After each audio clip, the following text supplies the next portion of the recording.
ವಿಶ್ವದ super power ಅನ್ನೋ ಅಹಮನ್ನ ವಿಶ್ವದ ದೊಡ್ಡಣ್ಣ ಅನಿಸಿಕೊಂಡ ದೇಶದ ಅಧ್ಯಕ್ಷ ಟ್ರಂಪ್ ವರ್ತನೆಯು ಹದ್ದು ಮೀರಿ ಹೋಗ್ತಿದೆ. ನಾನೇ ಎಲ್ಲ, ನನ್ನಿಂದಲೇ ವಿಶ್ವದ ಹಿಡಿತ ಅನ್ನೋ ಆಲೋಚನೆ ಇದೆಯಲ್ಲ, ಇದೇ ಅಮೆರಿಕದ ಅಧ್ಯಕ್ಷರ ಹಿನ್ನಡೆಗೆ ಕಾರಣ ಹಾಗೂ ಎಲ್ಲ ಲಕ್ಷಣಗಳು ಗೋಚರಿಸ್ತಾ ಇದೆ. ಟ್ರಂಪ್ ಮೊದಲಿನ ಅವಧಿಯಲ್ಲಿ ಇದ್ದ ಹಾಗೆ ಆಡಳಿತವನ್ನ ನಡೆಸ್ತಾ ಇಲ್ಲ ಅನ್ನೋದಕ್ಕೆ ಅವನು ಜಾಗತಿಕವಾಗಿ ಸೃಷ್ಟಿಸ್ತಾ ಇರುವ ವಾಣಿಜ್ಯ ಬಿಕ್ಕಟ್ಟೆ ಎಲ್ಲವನ್ನ ಕಣ್ಮುಂದೆ ತೆರೆದು ನಿಲ್ಲುವಂತೆ ಮಾಡ್ತಿದೆ. ಬಲಾಢ್ಯ ರಾಷ್ಟ್ರಗಳ ವಿರುದ್ಧ ವಿರೋಧ ಕಟ್ಟಿಕೊಳ್ತಿರುವ ಟ್ರಂಪ್ಗೆ ಮುಂದಾಗುವ ಅನಾಹುತದ ಸೂಚನೆಯೂ ಸಿಗ್ತಾ ಇಲ್ಲ. ಅಮೆರಿಕಗೆ ವ್ಯಾಪಾರದ ಅತಿಕತ್ತನ್ನ ಹೇಳಿಕೊಡ್ಬೇಕಾ ಹೇಳಿ? ಇಲ್ಲಿಯವರೆಗೂ ದೊಡ್ಡಣ್ಣನ ನೆಲದಲ್ಲಿ ಆಳ್ವಿಕೆ ನಡೆಸಿರುವ ಬಹುತೇಕ ಅಧ್ಯಕ್ಷರು ಇಡೀ ಅಮೆರಿಕದ ಅಭಿವೃದ್ಧಿಯ ಮಂತ್ರದ ಚಿಂತನೆಯನ್ನ ಮೈಗೂಡಿಸಿಕೊಂಡಿರುವಂತೆ ರಾಜತಾಂತ್ರಿಕವಾಗಿ ಜಾಗರೂಕತೆಯಿಂದ ಹೆಜ್ಜೆಯನ್ನ ಇಟ್ಟಿದ್ರು.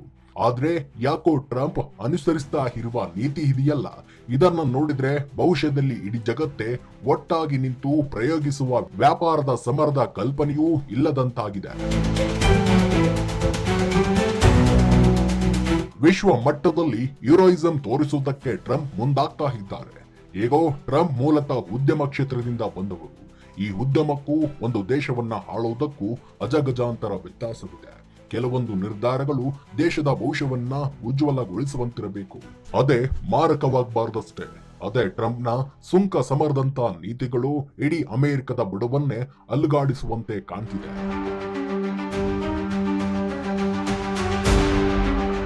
ಡೊನಾಲ್ಡ್ ಟ್ರಂಪ್ ಅಮೆರಿಕದಲ್ಲಿ ಏನ್ ಕ್ರಾಂತಿಯನ್ನ ಮಾಡೇ ಬಿಡ್ತೀನಿ ಅನ್ನೋ ಭ್ರಮೆಯಲ್ಲಿ ಇದ್ದಂತೆ ಕಾಣ್ತಿದೆ. ಇಡೀ ವಿಶ್ವವೇ ಒಂದು, ನಾನೇ ಒಂದು ಅಂತ ಎಗರಾಡ್ತಾ ಇರುವ ಟ್ರಂಪ್ನ ನೀತಿಗಳು ಕಡೆ ಕ್ಷಣಗಳಲ್ಲಿ ಅವರಿಗೇನು ಮುಳುವಾಗ್ತವೆ ಅನ್ನೋ ಸಾಮಾನ್ಯ ಜ್ಞಾನವೂ ಇಲ್ಲದೆ ಇದ್ರೆ ಹೇಗೆ ಹೇಳಿ?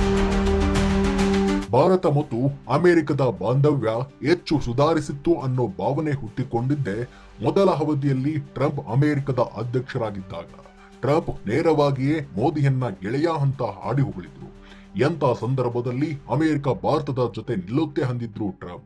ಆದ್ರೆ ಈಗ ರಷ್ಯಾದೊಂದಿಗೆ ತೈಲ ಆಮದು ಮಾಡಿಕೊಳ್ಳುತ್ತೆ ಅನ್ನೋ ಒಂದೇ ಒಂದು ಕಾರಣಕ್ಕೆ ಟ್ಯಾರಿಫ್ ಅಸ್ತ್ರ ಪ್ರಯೋಗಿಸುವುದು ರಾಜತಾಂತ್ರಿಕವಾಗಿ ಒಳ್ಳೆಯ ಬೆಳವಣಿಗೆ ಅಂತೂ ಅಲ್ಲವೇ ಅಲ್ಲ. ಅಮೆರಿಕದ ವಿರೋಧವನ್ನ ಕಟ್ಟಿಕೊಳ್ಳಬೇಕು ಅನ್ನೋ ಯಾವ ಉದ್ದೇಶವೂ ಕೂಡ ಮೋದಿಗಿಲ್ಲ. ನೇರವಾಗಿ ಯಾವತ್ತೂ ಕೂಡ ಭಾರತದ ಅಮೆರಿಕದ ನಡೆಯನ್ನ ಕಡ್ಡಿ ತುಂಡಾಗುವಂತೆ ಪ್ರಶ್ನಿಸಿದ್ದೂ ಇಲ್ಲ. ಸದಾ ಬಾಂಧವ್ಯ ಅಭಿವೃದ್ಧಿಗಾಗಿ ಸಿದ್ಧವಿತ್ತು. ಆದ್ರೆ ಟ್ರಂಪ್ನ ಅವಿವೇಕದ ನಿರ್ಧಾರಗಳು ಇವತ್ತು ಭಾರತದ ಜಾಗತಿಕ ವೇದಿಕೆಗೂ ಮುಟ್ಟುವಂತೆ ಅಮೆರಿಕದ ವಿರುದ್ಧ ಸೆಡ್ಡು ಹೊಡೆದು ನಿಲ್ಲುವ ಸಂದರ್ಭ ಎದುರಾಗಿದೆ. ಪಾಪಿ ಪಾಕಿಸ್ತಾನ ತನ್ನ ಬೂಟು ನೆಕ್ಕಲು ಬಂತು ಅನ್ನೋ ಕಾರಣಕ್ಕೆ ಆರೋಗ್ಯಕರ ಸ್ನೇಹವನ್ನ ಇಟ್ಟುಕೊಂಡಿದ್ದ ವಿಶ್ವಗುರು ಭಾರತವನ್ನ ಕೆಣಕಿ ಟ್ರಂಪ್ ಅಕ್ಷರಶಃ ಸಂಕಷ್ಟಕ್ಕೆ ಸಿಲುಕ್ತಾ ಇದ್ದಾರೆ. ಭಾರತ ಅಮೆರಿಕದ ಮೇಲೆ ಸವಾರಿ ಮಾಡೋದಕ್ಕೆ ಸನ್ನದ್ಧವಾಗಿ ನಿಂತಿದೆ. ರಷ್ಯಾ ಮತ್ತು ಚೀನಾ ಜೊತೆಗೆ ಬ್ರೆಜಿಲ್ ಕೂಡ ಅಮೆರಿಕಗೆ ಪಾಠ ಕಲಿಸಲು ಭಾರತದ ಬೆನ್ನಿಗೆ ನಿಂತಿದೆ. ಅಮೆರಿಕದ ಅಧ್ಯಕ್ಷೀಯ ಚುನಾವಣೆಯ ಸಂದರ್ಭ ಟ್ರಂಪ್ ಅವರು ಆರ್ಲೆ ಡೇವಿಸನ್ ಸೂಪರ್ ಬೈಕ್ ಐಷಾರಾಮಿ ಕಾರುಗಳಿಗೆ ದುಬಾರಿ ಮಾಧ್ಯಗಳಿಗೆ ಭಾರತವು 100% ಗಿಂತ ಹೆಚ್ಚು ಟ್ಯಾಕ್ಸ್ ಹಾಕುತ್ತಿದೆ ಎಂದು ಆಕ್ಷೇಪಿಸಿದ್ರು. ಬಳಿಕ ಭಾರತವನ್ನ ಟಾರಿಫ್ ಕಿಂಗ್ ಎಂದು ಟೀಕಿಸಿದ್ರು. ಡೆಡ್ ಎಕಾನಮಿ ಎಂದು ನಿಂದಿಸಿದ್ರು. ಅಂತಿಮವಾಗಿ ರಷ್ಯಾದಿಂದ ಕಚ್ಚಾ ತೈಲ ಆಮದು ಮಾಡಿಕೊಳ್ಳುತ್ತಿರುವುದನ್ನೇ ನೆಪವಾಗಿಟ್ಟುಕೊಂಡು ಭಾರತದಿಂದ ಅಮೆರಿಕಕ್ಕೆ ರಫ್ತಾಗುವ ವಸ್ತುಗಳ ಮೇಲಿನ ಟಾರಿಫ್ ಅನ್ನ 25% 50% ಹೇರಿಸಿದ್ರು. ಇದರೊಂದಿಗೆ ಮುಕ್ತ ವ್ಯಾಪಾರ ಒಪ್ಪಂದಕ್ಕಾಗಿ ನಡೆದ ಮಾತುಕತೆಗಳು ನೆಗೆಗುದಿಗೆ ಬಿತ್ತು.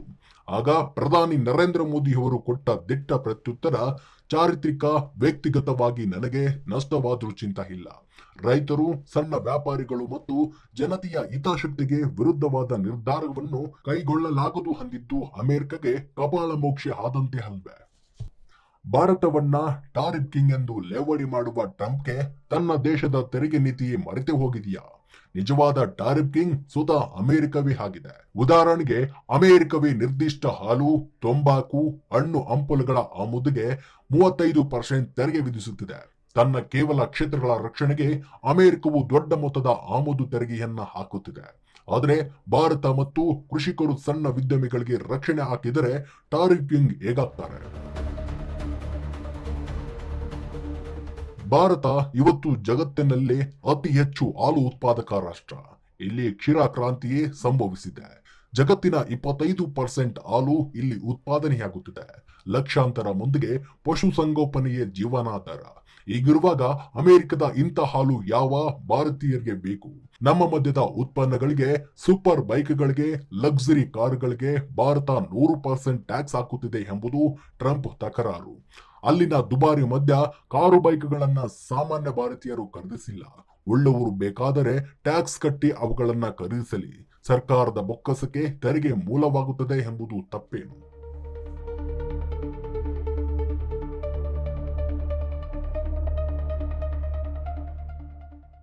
ಬಲಿಷ್ಠ ದೇಶಗಳ ಕಣ್ಣು ಕುಕ್ಕಿಸುವ ರೀತಿಯಲ್ಲಿ ಮೋದಿ ಮತ್ತು ಅಮೆರಿಕದ ಸಂಬಂಧ ವೃದ್ಧಿ ಆಗಿತ್ತು. ಈ ಹಿಂದೆ ಬೈಡೆನ್ ಅಧ್ಯಕ್ಷರಾಗುವ ಮುನ್ನ ಅಮೆರಿಕದ ಅಧ್ಯಕ್ಷರಾಗಿದ್ದ ಟ್ರಂಪ್ ಮೋದಿಯನ್ನ ಗೆಳೆಯ ಅಂತ ಅತ್ಯಂತ ಆತ್ಮೀಯತೆಯಿಂದ ಬರಮಾಡಿಕೊಂಡಿದ್ದು ಗೊತ್ತೇ ಇದೆ. ಆ ಬಳಿಕ ಬೈಡನ್ ಅಮೆರಿಕದ ಚುಕ್ಕಾಣಿ ಹಿಡಿದ ಬಳಿಕವೂ ಮೋದಿಯವರು ಅಮೆರಿಕದೊಂದಿಗೆ ಉತ್ತಮ ಬಾಂಧವ್ಯ ಬೆಳೆಸಿಕೊಂಡಿದ್ರು. ಅಮೆರಿಕ ವಿಶ್ವದ ಯಾವ ನಾಯಕನ ಮಾತು ಕೇಳುತ್ತೋ ಬಿಡುತ್ತೋ, ಆದ್ರೆ ಮೋದಿ ಏನಾದ್ರೂ ಹೇಳ್ತಾರೆ ಅಂದ್ರೆ ಅದನ್ನ ಕೇಳಿಸಿಕೊಳ್ಳೋ ಮಟ್ಟಕ್ಕೆ ಅಮೆರಿಕ ಸಿದ್ಧವಾಗಿತ್ತು. ಆದ್ರೆ ಈಗ ಟ್ರಂಪ್ 2ನೇ ಅವಧಿಗೆ ಅಮೆರಿಕದ ನೆಲದಲ್ಲಿ ಅಧ್ಯಕ್ಷರಾಗಿ ಆಯ್ಕೆ ಆಗಿದ್ದೇ ವಿಶ್ವದ ಮುಂದೆ ಹೀರೋಯಿಸಂ ತೋರಿಸುವುದಕ್ಕೆ ಮುಂದಾಗ್ತಿದ್ದಾರೆ. ದುರಂಕಾರದ ಪರಮಾವಧಿಯನ್ನ ಪ್ರದರ್ಶಿಸುತ್ತಿದ್ದಾರೆ. ದೋಸ್ತ ಅಂತಿದ್ದ ಮೋದಿಯನ್ನೇ ಎದುರು ಹಾಕಿಕೊಳ್ಳುವ ಮಟ್ಟಿಗೆ ಟ್ರಂಪ್ ಅತಿರೇಕದ ವೀರಾವೇಶವನ್ನ ತೋರಿಸ್ತಾ ಇದ್ದಾರೆ. ಟ್ರಂಪ್ ಅದೇನೇ ಹೆಗರಾಡಿದ್ರು ಎಲ್ಲದಕ್ಕೂ ಒಂದು ಇತಿಮಿತಿ ಅಂತ ಇರುತ್ತೆ. ಈ ವಿಚಾರದಲ್ಲಿ ಭಾರತದ ತಾಳ್ಮೆಯ ಕಟ್ಟೆ ಹೊಡೆದು ನಿಂತಿದೆ.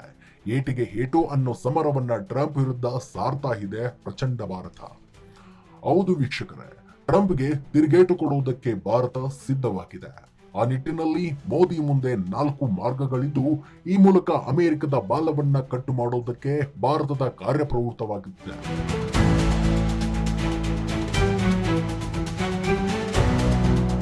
ಭಾರತವು ದಿನದಿಂದ ದಿನಕ್ಕೆ ಬಲಿಷ್ಠವಾಗ್ತಿದೆ. ವಿಶ್ವದ ನಾಯಕತ್ವವನ್ನು ನಿಭಾಯಿಸುವ ಹಂತಕ್ಕೆ ಭಾರತವು ಬೆಳೆದು ನಿಂತಿದೆ.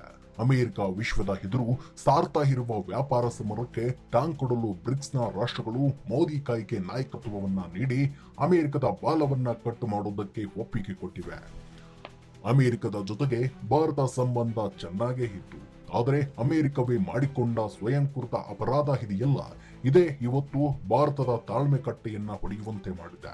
ನಾನೇ ಬೇರೆ, ನನ್ನ ತಾಕತ್ತೇ ಬೇರೆ ಅಂತ ದಿಮಾಕು ಪ್ರದರ್ಶನ ಮಾಡ್ತಾ ಇರುವ ಟ್ರಂಪ್ಗೆ ತಕ್ಕ ಶಾಸ್ತಿ ಮಾಡಲು ಭಾರತವೇ ವಿಶ್ವದ ಎದುರು ಒಟ್ಟಾಗಿ ನಿಲ್ಲೋ ಶಪಥ ಮಾಡ್ತಿದೆ. ಚೀನಾ ಮೊದಲಿನಿಂದಲೇ ಪಾಕ್ಗೆ ಹಾಲೆರೆದು ಪೋಷಣೆ ಮಾಡ್ತಿತ್ತು. ಜಗತ್ತಿನೆದುರು ಭಿಕ್ಷೆ ಪಾತ್ರೆಯನ್ನ ಹಿಡಿದು ನಿಂತಿದ್ದ ಪಾಕಿಗಳಿಗೆ ಚೀನಾ ಅನ್ನ ಹಣ ಎರಡೂ ಹಾಕಿತ್ತು. ಆದ್ರೆ ಈಗ ಅಮೆರಿಕ ಚೀನಾವನ್ನ ಬೆದರಿಸಲು ಪಾಕಿಸ್ತಾನಕ್ಕೆ ತನ್ನ ಬೂಟಿನ ಕಲ್ಲು ಹೇಳಿ ಚೀನಾದ ವಿರುದ್ಧವಾಗಿ ನಿಲ್ಲೋ ವಾತಾವರಣವನ್ನ ನಿರ್ಮಿಸಿದೆ. ಆದ್ರೆ ಈಗ ಚೀನಾ ಹಾದಿಯಾಗಿ ಅಮೆರಿಕದ ಎಲ್ಲ ವಿರೋಧಿಗಳು ಭಾರತಕ್ಕೆ ಅಮೆರಿಕದ ಸೊಕ್ಕು ಮುರಿಯಲು ಜಾಗತಿಕ ನಾಯಕತ್ವವನ್ನ ವಹಿಸುವುದಕ್ಕೆ ಸಿದ್ಧತೆ ನಡೆಸಿವೆ. ಯಾಕಂದ್ರೆ ಕೋವಿಡ್ ಬಿಕ್ಕಟ್ಟಿನ ಸಂದರ್ಭ ಭಾರತವು ನಾನಾ ದೇಶಗಳಿಗೆ ಲಸಿಕೆಯನ್ನ ಉಚಿತವಾಗಿ ವಿತರಿಸಿ ಔದಾರ್ಯವನ್ನ ಮೆರೆದಿತ್ತು. ಈಗ ಟ್ರಂಪ್ ಸೃಷ್ಟಿಸಿರುವ ವ್ಯಾಪಾರ, ವಿದೇಶಾಂಗ, ಆರ್ಥಿಕ, ರಾಜತಾಂತ್ರಿಕ ಬಿಕ್ಕಟ್ಟಿನ ಸಂದರ್ಭ ಭಾರತಕ್ಕೆ ಮತ್ತೊಮ್ಮೆ ನಾಯಕತ್ವ ವಹಿಸಲು ಸಂದರ್ಭ ಸನ್ನಿಹಿತವಾಗಿದೆ. ಇದನ್ನ ಚೆನ್ನಾಗಿ ಅರಿತುಕೊಂಡಿರುವ ಪ್ರಧಾನಿ ನರೇಂದ್ರ ಮೋದಿಯವರು ಟ್ರಂಪ್ಗೆ ಡೋಂಟ್ ಕೇರ್ ಎನ್ನದೇ ಸವಾಲನ್ನ ಸ್ವೀಕರಿಸಿದ್ದಾಗಿದೆ. ಹಾಗಂತ ಭಾರತ ಅಮೆರಿಕವನ್ನ ಅಷ್ಟು ಸುಲಭವಾಗಿ ಮಟ್ಟ ಹಾಕುತ್ತೆ ಅನ್ನುವುದು ಕಷ್ಟ. ಏಕಾಂಗಿ ಆಗಿ ಭಾರತ ಅಖಾಡಕ್ಕೆ ಹಿಡಿದ್ರೆ ಭಾರತಕ್ಕೆ ರಾಜತಾಂತ್ರಿಕವಾಗಿ ಎದುರಾಗುವ ಸಮಸ್ಯೆಗಳನ್ನ ಎದುರಿಸುವುದಕ್ಕೆ ಕಷ್ಟವಾಗಲಬಹುದು. ಹಾಗಾಗಿ ಎಚ್ಚರಿಕೆಯಿಂದ ಜಾಗತಿಕ ನಾಯಕತ್ವವನ್ನ ವಹಿಸಿಕೊಳ್ಳಬೇಕಾಗುತ್ತದೆ. ನರೇಂದ್ರ ಮೋದಿಯವರು 7 ವರ್ಷಗಳ ಬಳಿಕ ಮೊದಲ ಬಾರಿಗೆ ಚೀನಾಕ್ಕೆ ಭೇಟಿ ನೀಡುತ್ತಿದ್ದಾರೆ. ಹಾಗಂತ ಬಹಿರಂಗವಾಗಿ ಮೋದಿ ಶಾಂತ ಸಾಗರವಾಗಿದ್ದಾರೆ. ಟ್ರಂಪ್ ಪಾಕಿಸ್ತಾನವನ್ನ ಹಾಡಿ ಹೊಗಳಿದ್ರೂ ಮೋದಿಯವರು ತಾಳ್ಮೆ ಕಳೆದುಕೊಂಡಿಲ್ಲ. ಆದ್ರೆ ಟ್ರಂಪ್ ಸೊಕ್ಕಿಗೆ ಮೋದಿ ಬೆದರಿಲ್ಲ. ಭಾರತದ ರಾಷ್ಟ್ರೀಯ ಹಿತಕ್ಕಾಗಿ ರಷ್ಯಾದಿಂದ ಕಚ್ಚಾ ತೈಲ ಆಮದು ನಿಂತಿಲ್ಲ. ಚೀನಾದ ಕಪಟತನ ಅರಿವೇನು ಇಲ್ಲದವರಲ್ಲ.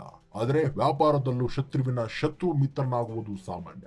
ಆದ್ದರಿಂದಲೇ ಅಮೆರಿಕದ ಜೊತೆಗೆ ಟಾರಿಫ್ ಕುರಿತು ಮಾತುಕತೆ ಮುಂದುವರಿಯಲಿದೆ. ರಷ್ಯಾ ಉಕ್ರೇನ್ ಕದನ ವಿರಾಮಕ್ಕೆ ಟ್ರಂಪ್ ಮಧ್ಯಸ್ಥಿಕೆ ವಹಿಸಿದರೆ ತಕ್ಷಣ ಅದನ್ನ ಸ್ವಾಗತಿಸಲು ಭಾರತ ಮರೆಯುವುದಿಲ್ಲ. ಆದರೆ ಟ್ರಂಪ್ ಹೇಳಿದ್ದಕ್ಕೆಲ್ಲ ಸಲಾಂ ಹೊಡೆಯುವುದಿಲ್ಲ. ಅದೇನೇ ಇರಲಿ, ಜಾಗತಿಕವಾಗಿ ವ್ಯಾಪಾರ ಸಮರ ಉಲ್ಬಣವಾದದ್ದರಿಂದ ಭಾರತದ ನಡೆ ಅತ್ಯಂತ ಎಚ್ಚರಿಕೆಯಿಂದಿರಬೇಕು. ಇಂದಿನಿಂದಲೂ ಭಾರತ ತಟಸ್ಥ ಧೋರಣೆಯನ್ನ ತಾಳಿಕೊಂಡು ಬಂದಿರುವುದರಿಂದ ಅಮೆರಿಕದ ಸೊಕ್ಕು ಮುರಿಯುವ ಧವಂತದಲ್ಲಿ ಜಾಗರೂಕತೆಯಿಂದ ಮುನ್ನಡೆಯಲಿ ಅನ್ನೋದಷ್ಟೇ ಎಲ್ಲರ ಆಶಯ.